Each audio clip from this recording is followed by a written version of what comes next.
yesterday, and Tyler Glasnow proves why he was the ace the Dodgers traded for. Also, big injury updates. We're going to look at the postseason rotation potentially. Also, the roster crunch, all that more coming up next on Dodgers Dugout Live. It's time for Dodger baseball. First Dodger home run. Welcome to Dodger Stadium. Dodgers win. This is the golden age of Dodger baseball. Grand slam. It's a double for Freddie. They're going to make big signings. They're going to make impact trades. This is the most anticipated season in Dodgers history. Dodgers have won it all in 2020. Think blue, bleed blue, and I'm out. What is up, Dodgers Nation, and welcome to another episode of Dodgers Dugout Live. Everything you need to know about your boys in blue in less than an hour. My name is Doug McKain, credential member of Dodgers Media. You can follow me on X and Instagram at DMAC_LA. By the way, if you haven't yet, be sure to subscribe to the #1 Dodgers YouTube channel, getting close to 95,000 subscribers. And once we hit 95K, we're giving away a brand new authentic Shohei Ohtani Road Gray Dodgers jersey. All you have to do to be eligible is comment "Go Tani" down below. That's it. And also make sure you're subscribed to the channel. We're doing tons of giveaways for the remainder of the season: hats, t-shirts, jerseys, autographs. You don't want to miss a thing here at Dodgers Nation. So be sure you are subscribed and you have those notifications on so you know whenever we are going live. Also, a reminder that today's episode is brought to you by our friends over at BetOnline. BetOnline is your #1 source for all your sports betting needs this season, from baseball to golf to soccer, right up to all the top fights in the UFC and the MMA and boxing. Every stat, every matchup, and even live odds and spreads while the games are being played. When the game's over, head on over to their online casino and get in on a game of blackjack or poker, or unwind with one of their over 150 slot games. Head to the website today to get in on the action. Use promo code BLEAV, BLEAV, for your 50% off free bet credit on your first deposit up to $250. Bet online, the game starts here. And as it is for every single episode of Dodgers Dugout Live, we are looking for your fire takes, your comments of the show. When you bring a fire take, you're going to see one of these, any hot take involving your Los Angeles Dodgers. And also, super producer Tony Taters, Antonio, is going to be looking for your takes all throughout the show. He's going to be featuring them on the screen. All the super chats are featured on the screen. I got my man, Mr. Young Lotto, Noel Sanchez, social media superstar guru. He's looking for your takes as well. Gentlemen, let's get this show rolling because we've got a big day in Dodger baseball. Lots to get into. The Dodgers, they beat the Philadelphia Phillies yesterday by a final score of 5-3. And just like that, a team like the Dodgers, that in their last 62 games, they're just 2 games over 500. They've gone 32-30 in their last 62 games, and they're just 1 game back of the Phillies in the loss column for the best record in the National League. They're just a half game behind Philly. This time tomorrow, your Los Angeles Dodgers could have the best record in the National League. Well, your thoughts on that? But, of course, we start every show with the leadoff, the hottest story in Dodger baseball.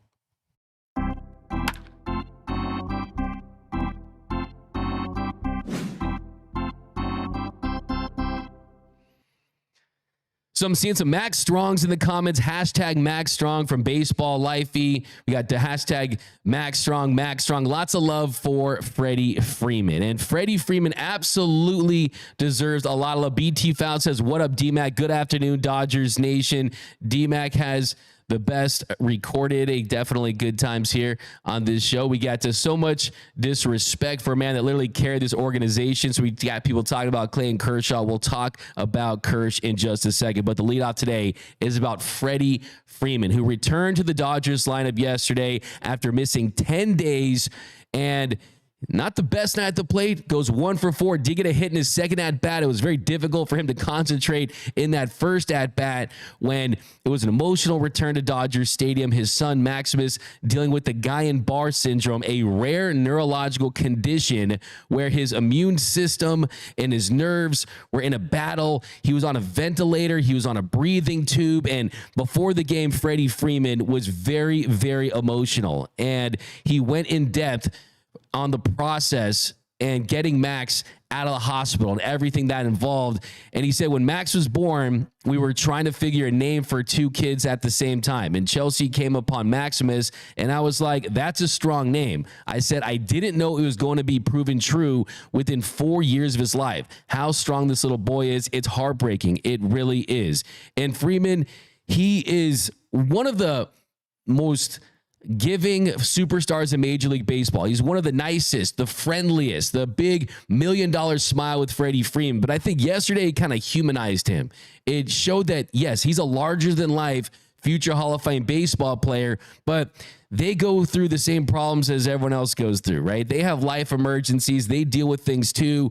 And to see Freddie Freeman and his teammates all wearing the Max Strong t-shirts with the number 5 Freeman on the back, I thought that was spectacular. I also love the fact that you had 48,000 plus in attendance giving him the ovation he deserved, giving him the standing ovation, showing Freddie Freeman that love.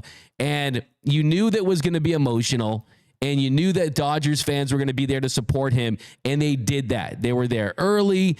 They showed out, and you could see how much that meant to him. And he said as much after the game, how powerful, how meaningful that was to have the entire stadium, the entire fan base supporting him in that moment.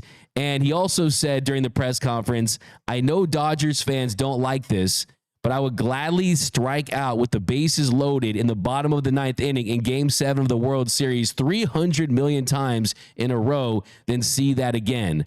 But he's on his way. So that tells you some things are bigger than baseball. And to see Freddie Freeman back, thought that was just a great moment and just another reason why this team is an extremely close team. That this team is one of the closest teams I've seen. They're professional, but they all care for one each other. They all root for each other. They all want each other to succeed out there. And don't kid yourself. This was extremely serious. I mean, he was hospitalized with Guillain-Barré syndrome, and that definitely, I mean, it left his 3-year-old son temporarily paralyzed. And Freddie called it a miracle that his youngest son was on the road to recovery after being temporarily paralyzed. So definitely an emotional night at Dodgers Stadium. I thought my favorite thing about it, though, was the umpire did not call a pitching clock violation. There was no pitch clock violation. They embraced the moment. They allowed it to happen. You had Nick Castellanos putting his hat on his heart. You had Bryce Harper talking to him at first base, and Bryce Harper and Freddie Freeman had exchanged text messages during it. You had Nola on the mound embracing the moment, and they let it happen. I think that was really cool. I mean, who can forget when Cody Bellinger in his return to Dodger Stadium, he got a pitch clock violation. I thought that was outrageous. So Major League Baseball, they absolutely need to embrace moments like this when they come around. And it's great to see Freddie Freeman back. And it was just a very touching moment. And thankfully, Max is on the road to recovery. Freddie Freeman is back with the Dodgers.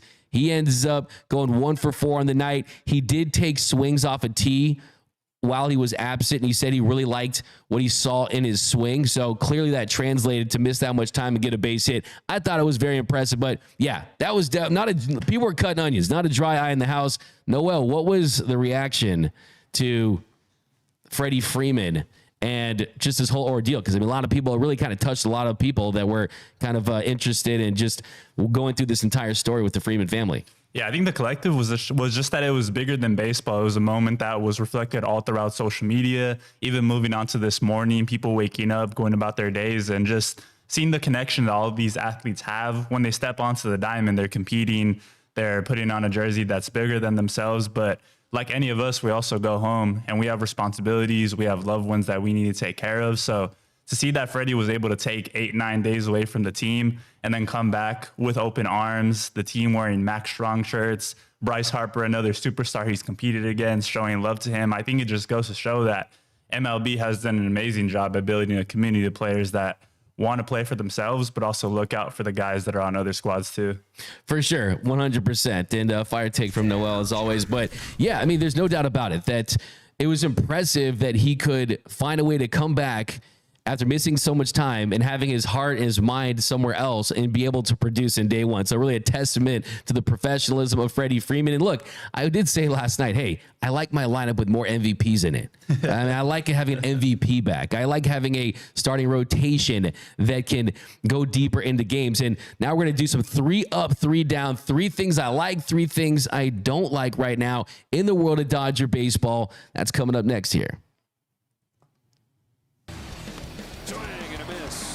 An 0-2 again and a swing and a miss. Swinging on a high fastball. And there's that quick inning he's been looking for. 1, 2, 3 for the first time.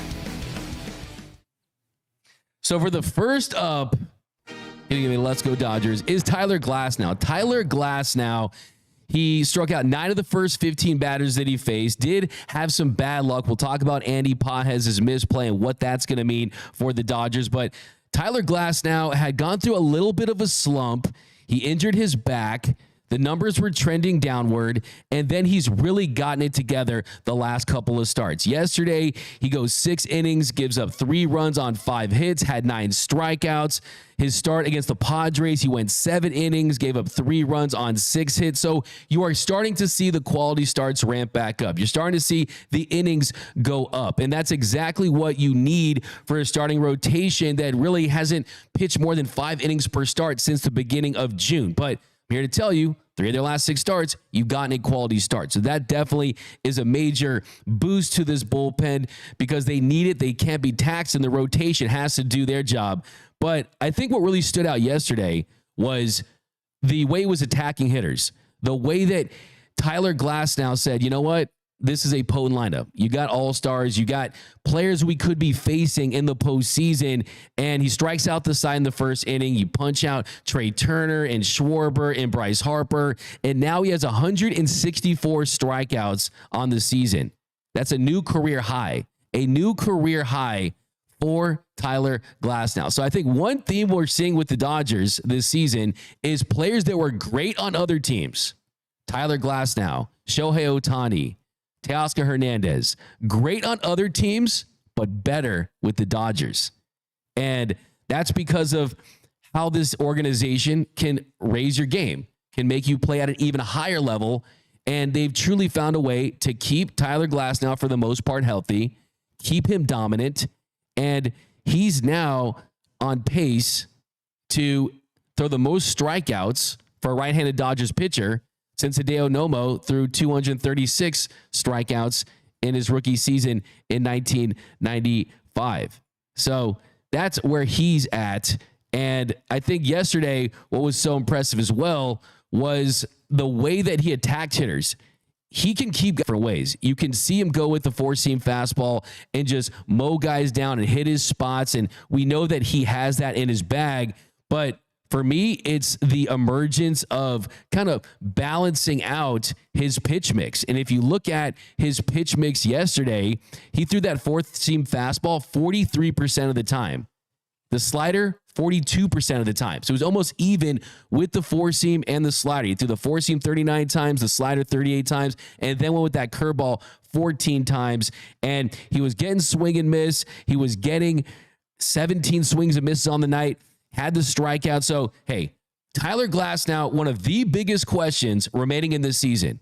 If you want to list the top 5 to 10 biggest questions that's going to ultimately determine if the Dodgers are going to win the World Series this year, close to being at the top of that list is, will Tyler Glasnow be that ace, that horse that's going to make 5-6 starts for the Dodgers in the postseason, pitch 20+ innings, and be dominant and be a force for this team in October? Because if he is, that's going to go a very long way to determine if they're going to be raising that piece of metal, that commissioner's trophy. And I've seen people say Tyler Glasnow wears down. Tyler Glasnow is not built for this because he's not durable. Glasnow was another example. That was glass then. This is glass now. And I think that they made the right choice. They got the right guy, and I could not be happier to see the success that he's having. So shout out to Santa Clarita's own Tyler Glasnow doing his thing. By the way, that's where my man Tony Tater's rep. So I know he's got a soft spot for Mr. Tyler Glasnow. Now, give me your takes down below, though. Scale of 1 to 10. What is your trust level for Tyler Glasnow to be that ace for the Dodgers in the postseason? Let me know down below in the comment section. D-Mac, what's good? What's going to happen when Outman runs out of options? We'll talk about that in a little bit. We got some roster talk in a little bit. Glasnow velo down concerning. I mean, if you look at the velo yesterday, it was down 0.4. So you can live with that during the course of a season. And I think you are going to find some breaks down the stretch, but don't kid yourself. At this point, this Dodgers team, they see the light at the end of the tunnel.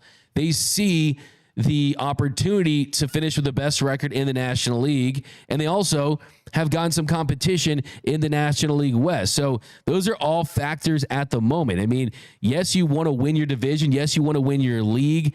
I mean, I know people have different takes about that, but I can tell you that that's not what this organization wants to do. I mean, you have a 5-game lead over the Diamondbacks and the Padres right now. You want to maintain that, and you want to build that cushion. And look, the Phillies haven't won a series since they beat the Dodgers a couple months ago. I mean, they have not. I mean, that is how crazy this is that the Phillies fall off needs to be studied, as Noel would say.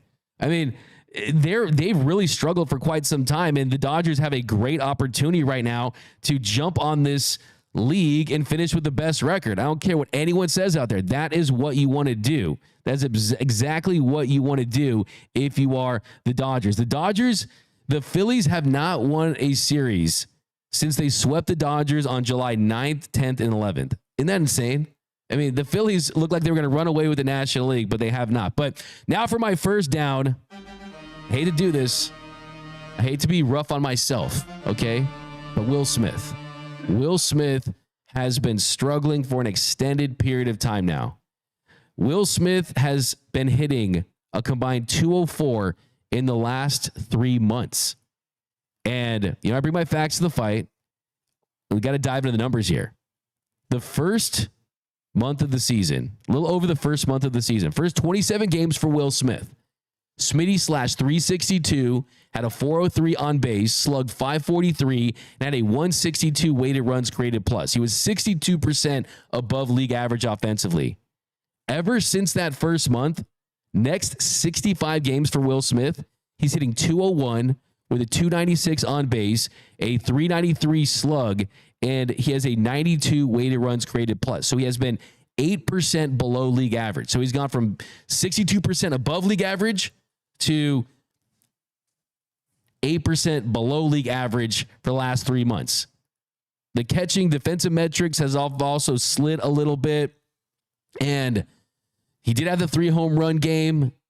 So we know it's still in there. We definitely know it's still in there for Will Smith, but this is a large sample size for an all-star catcher that has been one of the most dangerous and dependable hitters for this Dodgers organization since 2019. And like I said, the 3 home run game, that was July 5th against the Brewers. He had hit 3 bombs. But since that game on July 5th, he's hit no home runs. He's hit 1 home run since that game, and that was the following game. So 1 home run since. And Dave Roberts said about Will Smith, I think he's just missing pitches in the hitting zone. When you get pitches to hit and you don't end the at-bat, here comes some strikeouts. That's just the way it goes. We've rested him. It has nothing to do with workload, not at all. So Dave is saying it has nothing to do with the workload. I disagree. I think that the reason why you don't have a lot of catchers that are great hitters is because being a catcher, being behind the dish at the big league level is one of the most arduous, most difficult, grueling positions in this sport.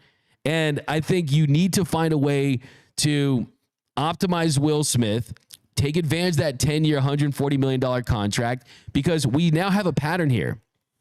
every single season, last couple years, the OPS in the first half of the season and the second half of the season has dropped off. It's a major concern.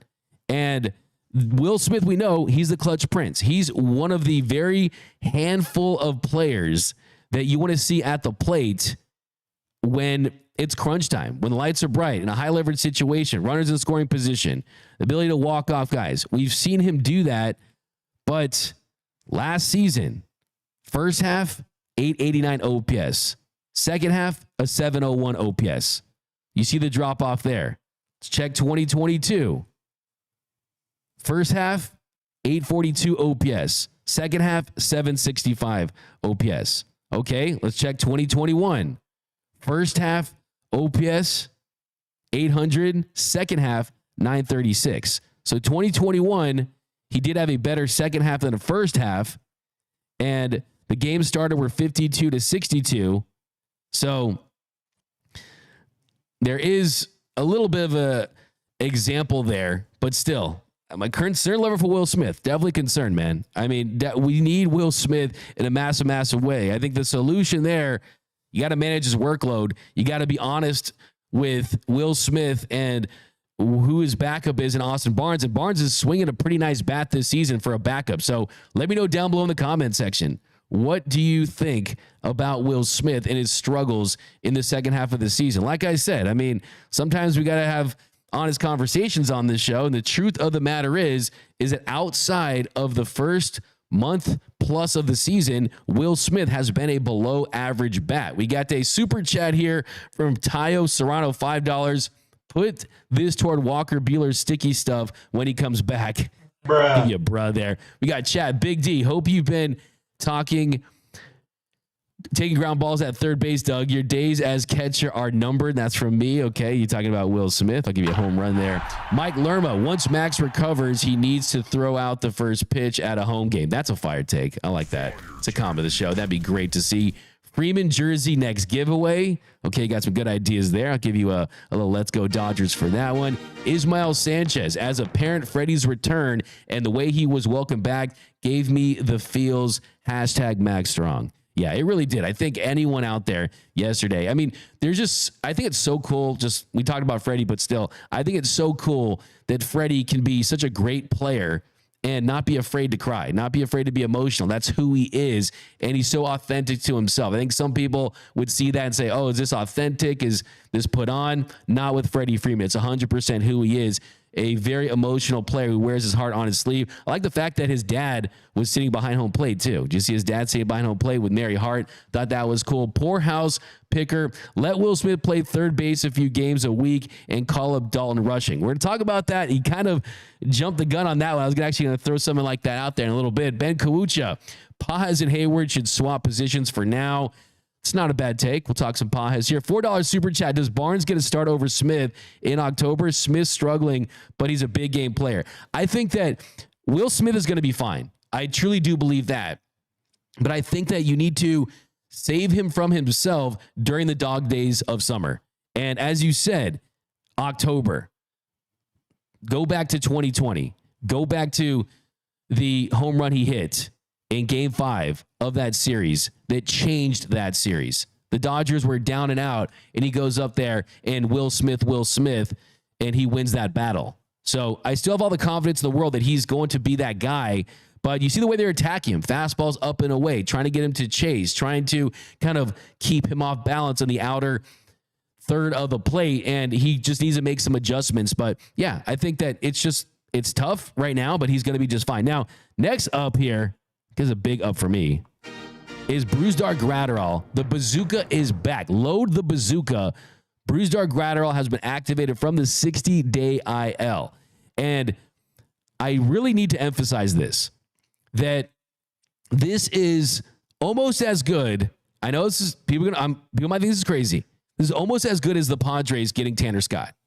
This is almost as good as the Padres trading for Tanner Scott, the Dodgers getting Brusdar Graterol back. And you might say, oh, but Brusdar doesn't get the swing and miss. The punch outs aren't high enough for me. I need more strikeouts from the bazooka. Did people forget that Brusdar Graterol had the breakout season last year, that Brusdar Graterol was really establishing himself as one of the elite relievers in the sport? Last year, Brusdar Graterol, let me remind you, let me refresh your memory on the bazooka. He posted a 1.20 ERA. He allowed just 9 earned runs all season.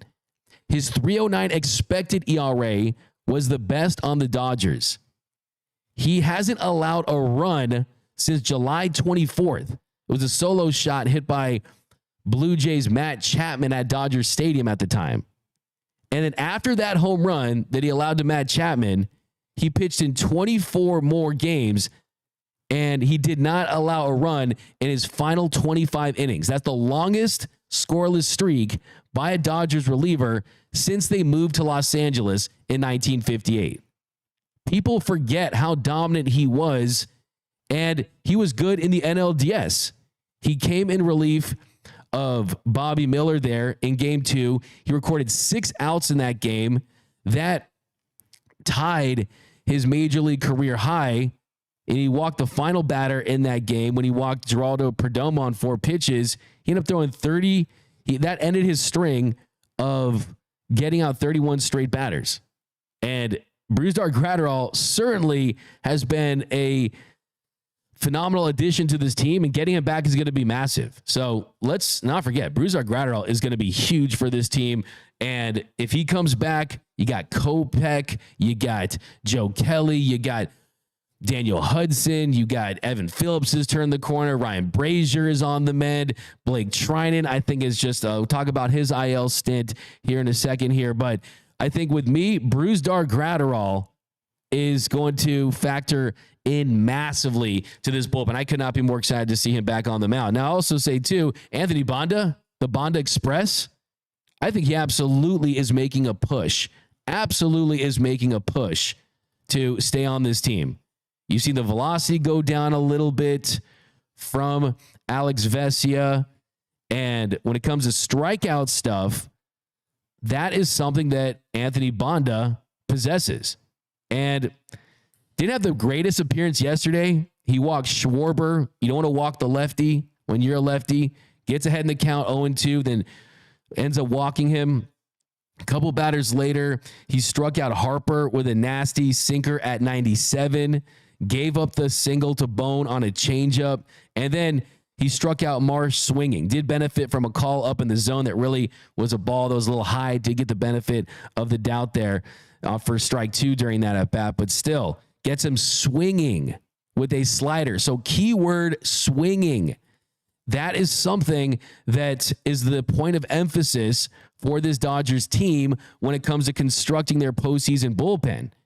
And I think it's going to be tough to keep this guy out of the pen. I truly do, because gas plays up, nasty sliders play up, can also mix in a changeup occasionally. And if you look at his numbers so far this season, a 2.10 ERA, a 2.92 expected ERA, a 3.31 FIP, and a 4 expected FIP. Strikeout numbers, 944 K per 9, a walk rate at 3.93 per 9. Definitely want to reduce the walks. Strikeout rate isn't anywhere near where we see Alex Vesia when he's right. But I do think that there is a little quiet evaluation process right now going on with Anthony Banda. So been impressed with him. By the way, Vesia's at 12.19. His strikeouts per 9. Walks are a little higher than Anthony Banda. And his ERA on the year, Alex Vesia's at 1.88. And his expected numbers are all really impressive too. At 2.72 expected ERA. That'd be the lowest on the team this season. So Alex Vesia has done work, but the velocity has trended downward in the last couple of games. And you know that the organization has been following that, and they're aware of that as well. But let me know, do you guys want to see Anthony Banda in this postseason rotation? I mean, could he go all the way to the end? I think with Brent Honeywell, feel the turtleneck, right? And the screwball, it's fantastic, but I just don't think they think that the swing and miss is going to play up enough. Okay, for my next down, I threw kind of a double up there, but my next down, Andy Paz's defense. What was that yesterday from Andy Paz? Second inning, Nick Castellanos hits a fly ball to center field, and this was playable. This should have been caught. It had a 97% catch probability, and Andy Paz is backing up. He's drifting. The ball goes over his glove. He doesn't make the play. Nick Castellanos, he ends up at third base, and that's a play that every single big league center fielder needs to make. It wasn't ruled as an error. It should be. It 100% should have been considered an error. It didn't touch his glove, sure. And yes, there's pressure on scores to try to, if it's in between, you want to rule it a triple instead of an error to try to encourage offense. Sure, I get it. But eye test wise, that was an error by Andy Paz. And Andy Paz right now is a center fielder that truly is a corner outfielder. He's masquerading at the moment. He's miscast. That's not who he is.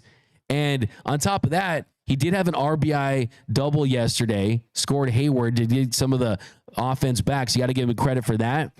But Andy Paz hasn't left the yard, hasn't hit a dong since June 18th. That's 36 games. That's over 100 at-bats. And he needs to provide offense to justify his defense because he has been one of the lowest graded center fielders by metrics of defensive runs saved and UZR. Outs above average, he's around league average. But I think that one of the big dominoes that's going to fall, Tommy Edman was working out before the game. Tommy Edman's going to take over in center field because Tommy Edman, yes, Kiermaier's defense in center field is better, but Kiermaier is one of the worst bats this season. Literally, objectively, he is 50% below league average. Tommy Edman can be an average bat and an above average center fielder. So in the meantime, though, I think you give him his run there. I definitely think you give him his run there and allow him to produce as much as possible. But still, I mean, that was definitely a moment where you said, you know what? We can't. That felt like a postseason game, right? 2 postseason level teams, postseason game 1 starters, postseason crowd, everyone there just feeling that electricity. And those are kind of the plays that can lose a playoff game because you just can't afford that. So, yeah, I think we learned a lot yesterday. Andy Paz, I think he's going to be a big part of this Dodgers organization. I think he's absolutely going to factor into their outfield mix in the future. But for the remainder of this season, I think when you look at kind of the dominoes they're going to fall as far as the roster moves, the kind of the 2 easy ones are when Miguel Rojas, who did begin his rehab assignment, when he gets back, they're going to DFA Nick Ahmed. And then at some point, you're going to see them option Andy Paz and James Outman at some point. Those are the guys that are going to be optioned. And then Kiermaier could also be DFA too. We don't know what's going on with Chris Taylor, if that injury is a little more severe than they think it is. So all that stuff is going to play itself out for sure. But I think at the very least, Paz got a lot of experience this season. I think that you saw the good and the bad. He's dangerous at the plate. You saw that in this game, but just not enough production to justify him in center field. Next big up, and this could be the big wild card, one of the big wild cards for the Dodgers next couple years, is Dalton Rushing. Dalton Rushing, who the Dodgers refused to trade. Like I said, the Dodgers were in it with Garrett Crochet until the very end. I can tell you that. And they did not want to give Dalton Rushing because he's their most prized prospect. He really epitomizes what this farm system is all about, what this Dodgers organization is all about as far as the intangibles, the leadership ability. This is someone who's always vocal in meetings and his relationships that he builds with the pitchers and just his constant ability to improve and get better. And he was promoted to AAA. And in his last week in AA, he was in fantastic. Sunday, he hit 2 home runs, and he was the designated hitter on Sunday. And he hit 7 home runs in his last 11 games for Tulsa. 7 bombs in his last 11 for Tulsa. So that's definitely a great way to tie a bow on your AA experience for your promotion to Oklahoma City. And for AAA, let's see what he does. Let's see how many opportunities he gets in the outfield because he is an all-around great hitter. He sees a lot of pitches. He takes a lot of walks. He gets on base. He has power. And I think that if he absolutely rakes in AAA, we'll see where they're going to place him. I mean, you get the extra roster spot there come September. We saw what the Dodgers did a couple years ago with Gavin Lux in 2019 when he hit a home run against the Nationals. Does Dalton Rushing make his way to the show this year? Probably unlikely. 100% going to make his debut next year. Question is, where's that going to be? Because it feels like at this point, you have to get him on the field, whether that be as a corner outfielder. Someone mentioned third base. Third base is an option for him. Left field's an option for him. Behind the dish is an option for him.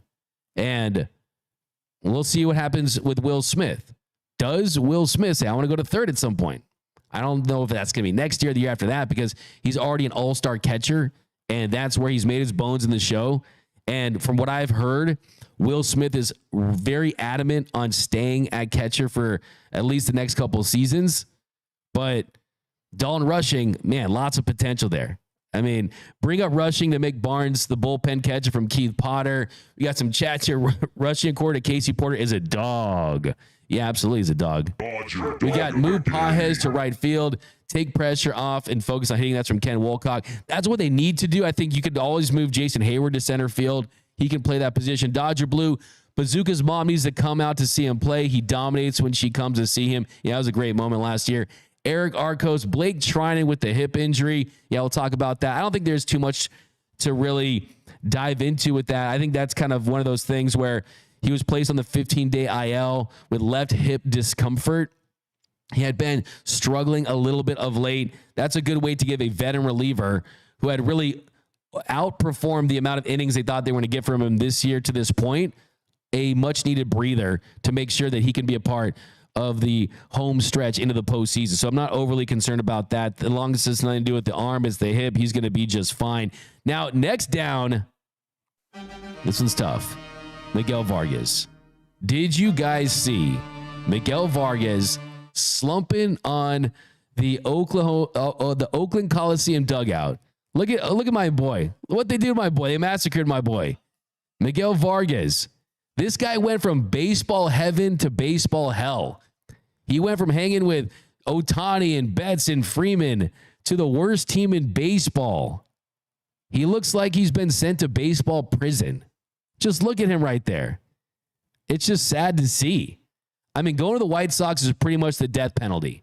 It's the death penalty of baseball. He was sent to baseball prison. And the White Sox have now lost 21 games in a row. 21 games in a row. Their streak is long enough to drink at this point. 21 games in a row. And unfortunately, Miguel Vargas has not been great. With the White Sox, he's 3 for 24 with 10 strikeouts, hitting 125. And it's been bad. It's really been bad. And now the White Sox could tie the worst record as far as the worst losing streaks in Major League history. The record right now is 23 consecutive losses. That was set by the 1961 Philadelphia Phillies. So 2 more and they make history. When's the parade? 2 more. I hope they set that record and then they win out the rest of the season. Wouldn't that be awesome? Just go undefeated for the rest of the way. By the way, the worst losing streak for the Dodgers is 16 games in 1944. The Brooklyn Dodgers. Worst losing streak for the Los Angeles Dodgers was 11. And that was in 2017. They went on to win the World Series that year. But yeah, how do you guys feel about my guy, Miguel Vargas, man? I hate the White Sox. That's from Shane Rochester. We got some more over here. Gratterall Kopech 1-2 out of the pen. Yeah, my boy Kopech gets it done again last night. Hey, man, I'll be taking that Kopech victory lap for a while. Alex Renteria, put the bazooka in low leverage situations right now. Absolutely. I mean, he's missed significant time. You want to give him an opportunity to really get his arm and legs and rhythm and everything in sync. And yeah, absolutely. Will Smith needs hitting tips from Gavin Lux's uncle. Yeah, I mean, obviously, that's a good point, though. I mean, we saw Gavin Lux really be on his way to being optioned to being someone that you don't even consider part of that conversation. So it could change in the blink of an eye, in the matter of a couple of weeks, matter of a series, and just like that. So that's why I still have a lot of faith that Will Smith is going to produce for this team in a big way. TK Gates, love Mac. Prayers for your speedy recovery. So I think it was from Max. Keith Potter, Mookie should move to center field and move Pages to right field. My guy Pages can't play center field at all. I'm a little against the idea of Mookie Betts in center field just because he already wanted to move off of right field. So to put him in center field, you got to cover more territory. You got to do more running. I mean, it'd be less rigorous than staying at shortstop, but I definitely think with Tommy Edman, you have Kiermaier too. I mean, you literally have well above average center fielders there. But we got some more comments here. I thought the Kimbrel starting pitching left banded. 199, give up Dodgers summer for a fire October. That's from Yeah, that's absolutely. Hey, Dodgers summer is still rolling, baby. Philip says, saw a photo of Vargas in Shy Sox dugout, and he looked like a 6-year-old whose parents forgot him at the Last Chance Highway gas station. That's a burn. I know. And meanwhile, Michael Kopech, he goes to the Dodgers. Michael Kopech must feel like he got the last lifeboat from the Titanic. That he got on that last lifeboat from the Titanic going from the White Sox to the Dodgers. That's exactly how he probably feels in that situation. So you got to really feel good for him.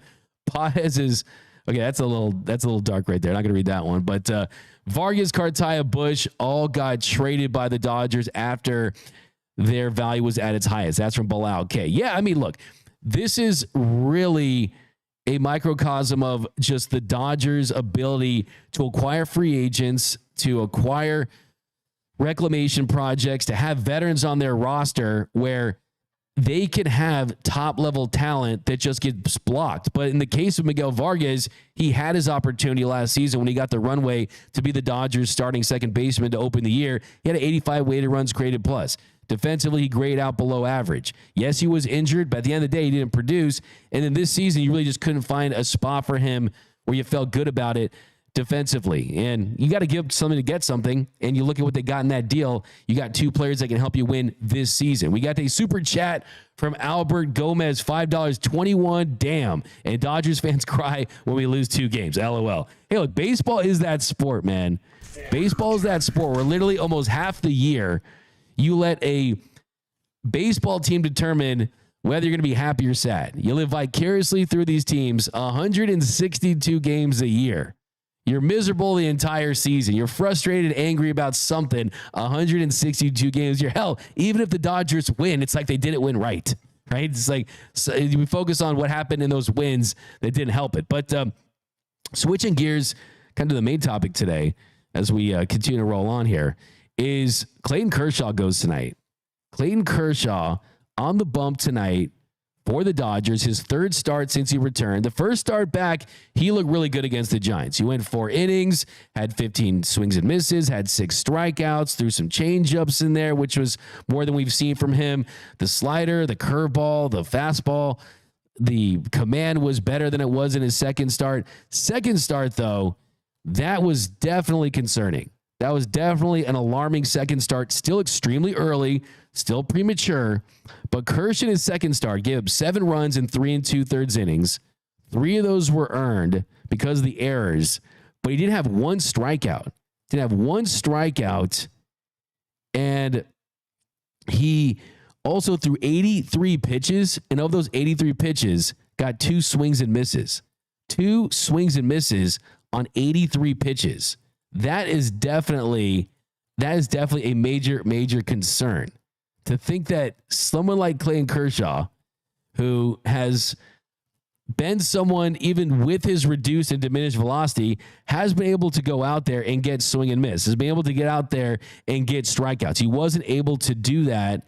And that was kind of one of those moments where like, man, we just need 50 more strikeouts to get to 3,000. And that snapped a streak of 423 consecutive starts where he had a strikeout. So definitely alarming. And Bob Nightingale of USA Today, a friend of the show, he wrote in his recent column, the Dodgers are privately concerned about Clayton Kershaw, who was rocked in his second start against the Padres, lasting just 3 2/3 innings, and for the first time in his career, failed to strike out a batter. It ends his record 423-game streak with at least 1 strikeout, the longest streak since the mound was moved to 60 feet 6 inches in 1893. So tonight's going to be massive for Kersh because you're coming off a start where he looked the most unlike Kersh that we've seen since game 1 of the 2023 NLDS, which was the worst start of his career. We won a third of an inning and he got absolutely rocked. So I hope that tonight what we see from him is the early fastball command, because when you see that, that's when you know it's going to set up the slider and the curveball. And tonight he's going up against Christopher Sanchez. You got 2 lefties on the mound. Kersh so far in his 2 starts, a 5.87 ERA with those 6 strikeouts. But tonight I think is going to go a long way to kind of evaluating the state of this rotation, because if we say, okay, second start, we can just chalk that up to him making his way back, him not being at 100%, him coming off his first major arm surgery against a hot Padres team on the road. Sure. If he pitches well, that's what we're going to say. But if it's his second consecutive start where we're not seeing the swing and miss, where we're not seeing the strikeouts, where we're seeing a lot of hard contact, then you have to start asking the question, where does Clayton Kershaw fit in this Dodgers postseason rotation? Because I am of the mind that the only way that Kersh should be on this postseason roster is if it's as a starting pitcher, because he's not built to come out of the bullpen. He's not someone that gets a ton of explosive strikeouts that you can go out there and throw in a high leverage situation with inherited runners. That's not what Kersh is built for. He's built to go out there, establish fastball command, establish the slider that falls off the table, and then go out there and give you 5 innings of 2-run ball, 5 innings of 3-run ball, 6 innings if everything's going right, occasional solo home runs, and you limit those walks. That is how he can help this team. I certainly think he has it in him to be that number 4 starter. You guys know I'm a devout Christian, believe in the Church of Christianity, all that good stuff. But I also want to put this team in the best position to win the World Series, and he can't be a liability for this team. And I think one of the big questions for this team down the stretch is, who is your game 4 starter? Because Yamamoto is going to throw another bullpen session. He's going to go on a rehab assignment, hopefully soon, could be back by the end of August, early September. If he's healthy, Yamamoto's game 2 or 3, Jack Flaherty's game 2 or 3, Glasnow's 1. That's not a conversation. Might not be able to have a debate about games 2 or 3, depending on how Yoshinobu Yamamoto looks and Jack Flaherty looks at the time, but those are the big 3 of the rotation right now. But the game 4 starter, Kersh, Gavin Stone, Walker Buehler is going to get another opportunity pretty soon. How does he look? Bobby Miller still down at the minor league level. Do they consider bringing him back, whether it be in a starter's role or a bullpen role? And that is where the competition lies. River Ryan, you have to include in that mix as well.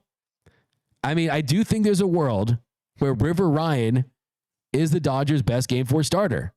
If you look at how all these guys have pitched this season, it could be River Ryan. As far as overall stuff, he's got the best stuff along with Gavin Stone in that bunch. So it's going to come down to how these guys look down the stretch. And they're going to have some long, hard, difficult conversations internally, and there's going to be a lot of evaluating going on down the stretch. So tonight's game, sure, it's about the Dodgers having the best record in the National League. It's about continuing to build a cushion in the National League West. It's about continuing their little win streak they're on. Let's make it 4 games. But no, number one thing about tonight is, how does Clayton Kershaw look? Because if he gets rocked again and it's just very un-Kersh-like, then we're getting late in the year where you're going to really have to start to talk about roles. But Daniel Clark, 199, who's going to the game tomorrow? Let me know down below. You guys going to the game? Big D, 199, Kersh, a lock to get the start in October if he's healthy. I don't think anyone's a lock. I really don't. I think that the Shohei Ohtani era, that's the big North Star. That's the big pillar right now, that's our $700 million man that deferred 97% of his contract to win the World Series. When Andrew Friedman and this front office told Shohei Ohtani in that meeting that they did not consider the last 10 years a success, despite having won 1 World Series, that tells you how hungry this organization is to win the World Series. So every decision has to be looked through and viewed through that lens. Does this decision get us closer to winning a World Series? And right now, Clayton Kershaw as your number 4 starter might not be that. I hope he does. I hope we see more of the Kershaw we saw against the Giants, and he builds upon that.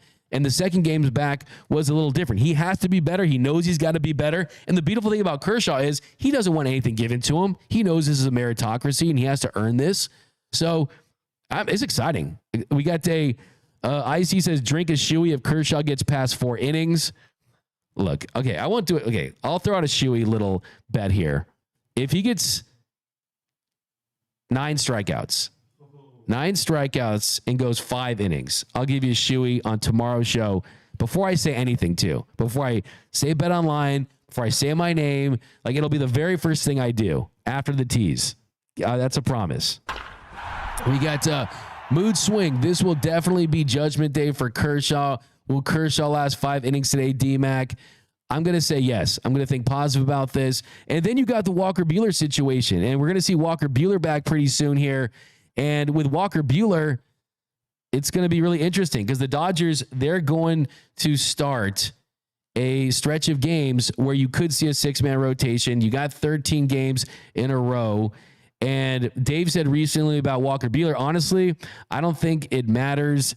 He said he felt better about this one than the last one. The results certainly weren't there. He's an all-star major league pitcher. So at some point in time, you do the buildup. He's got one more than he's got to help us at the major league level. It comes down to whether competing, making pitches, and us running him out there is where I'm at. So they're clearly going to give him another opportunity. I think they want the best for him. I think they want to set him up to enter free agency, to get a deal. Maybe it's a 2-year deal.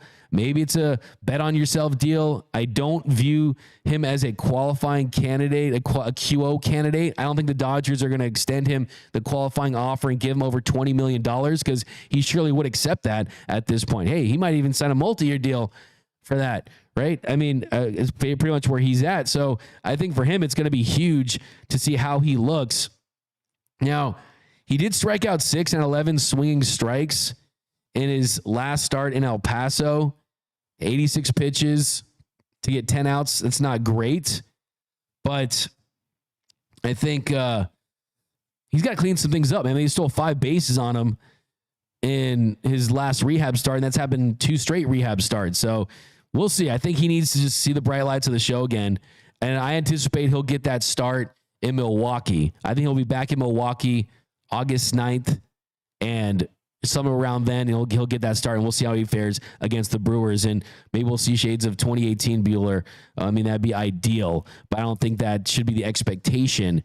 But hey, it's kind of sad to even have these conversations, but these pitchers that have been superstars for this organization are almost fighting for their postseason roster spots at this point. That's just the reality. And it's like, hey, my number one responsibility for the show is to kind of give you guys the truth for sure. But let's go to Kershaw's number 1 fan here, Tony Taters. How does his season end up? Even you, the biggest Kershaw fan on the planet, the biggest Christian. What are your thoughts on Clayton Kershaw right now, Tony Taters? How the season's going to end. He's going to end as a world champion, of course, but that's pretty bold. 5 innings, 9 strikeouts. I'd say he hit 7 tonight, but 7 punchies? 7 punchies, but I feel like he's going to do well. Maybe he's going to be the piggyback start, like you said, with Gavin Stone or River Ryan or even Robleski. People are saying in the comments, but I feel Robleski's like, a dog. Yeah, for sure. But yeah, I feel like he's going to be okay, but I'm a little biased because I love the guy since I was 18. And so is he your game 4 starter then? I'm going to go game 5. Well, I mean, you could bring get the early guys back. You know what I mean? So, yeah, I think it's tough. I think I hope it is. Some guy BC says 3.5 ERA down the stretch. How about you, Noise by Noel? I want to ask you about our boy Miggy Vargas, man, because I know you're a big Vargas guy. You posted something on IG about it. What are the comments saying? Man, everybody felt really bad for him just because.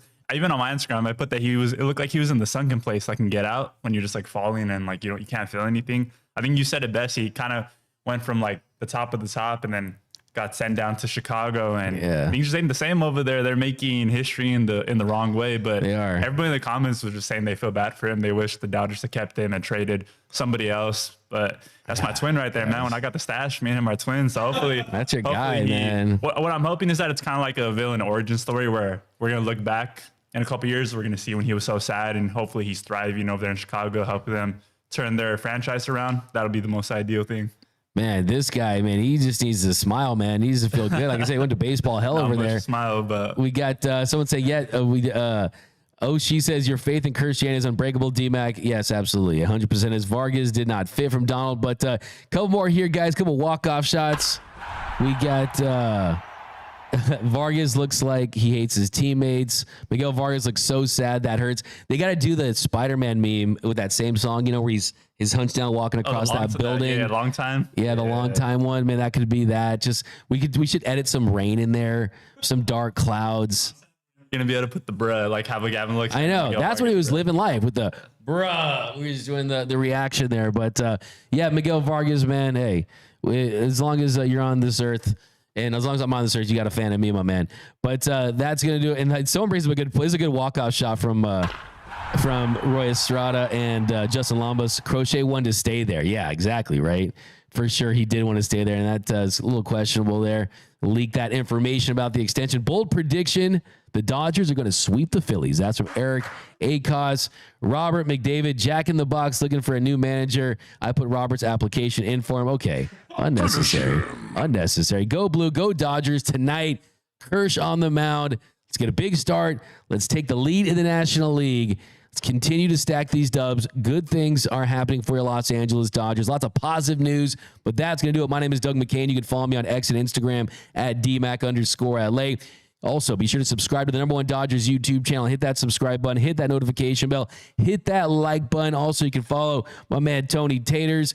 Give him a follow. Follow Noise by Noel. Give him a follow as well. We'll be back tomorrow. I'll be at the game tonight. We got a super chat here at the end, 499. There's a better chance my dad coming back than Kershaw getting 9 Ks. Okay, that's why it's shoey worthy. Okay, I mean, I don't just give out shoeys for nothing. They got to be special and they got to mean something. But I like that. Excuse me, guys. I'm about to die here. So we got. Thanks again, guys. Remember, another Bring Us Together Quiet Like Dodger Baseball. And until next time, think.